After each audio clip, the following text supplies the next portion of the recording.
မျိုးကြီးလိုအမြင့်တန်ရအောင်ကျင့်လို့ရလားတဲ့ဆိုတော့ဒီမိကွန်းလေးကိုဖြည့်ပေးပါမယ်ဆိုတော့ Harry အမြဲတမ်းလဲပြောတယ်အမြင့်တန်ကကျင့်ယူလို့ရတယ်ဒါပေမဲ့ step by step ဆိုတာရှိရမယ်အမြင့်တန်ကျင့်တဲ့အခါမှာကျွန်တော် warming up တွေကောင်းကောင်းလုပ်ရမယ်ပြီးတော့ vocal exercise လေးတွေအရင်ဆုံးလုပ်ပြီးမှပဲတဖြည်းဖြည်း step by step နော်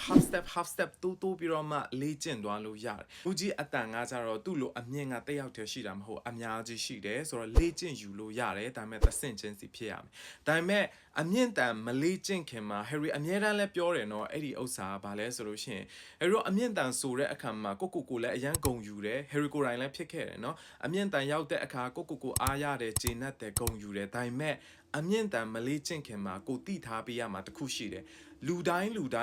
ကိုယ့်ရဲ့ unique voice ဆိုတာရှိတယ်ကိုယ့်ရဲ့ကိုယ်ပိုင်အတန်ကိုယ့်ရဲ့ဘယ်သူနဲ့မှမတူတဲ့ထူးခြားတဲ့အတန်ဆိုတာကိုယ့်စီမှာရှိတယ်အဲ့ဒါယုံပေးရမယ်เนาะအရင်ဆုံးကိုလက်ခံပေးရမယ်အမြင့်တန်ဆိုမှပဲမဟုတ်အနှိမ့်တန်ဆိုတဲ့အခါမှာလည်းအနှိမ့်တန်ရတဲ့သူတွေเนาะအနှိမ့်တန်ရတဲ့သူတွေအလတ်တန်ရတဲ့သူတွေလည်းသူ stand နဲ့သူရှိတယ်အမြင့်တန်ဆိုမှပို့ပြီးတော့မှမြင့်နာပို့ပြီးအဆင့်မြင့်နာတလို့မျိုးမဟုတ်เนาะဆိုတော့တိထားပေးရမှာကကျွန်တော်တို့တွေ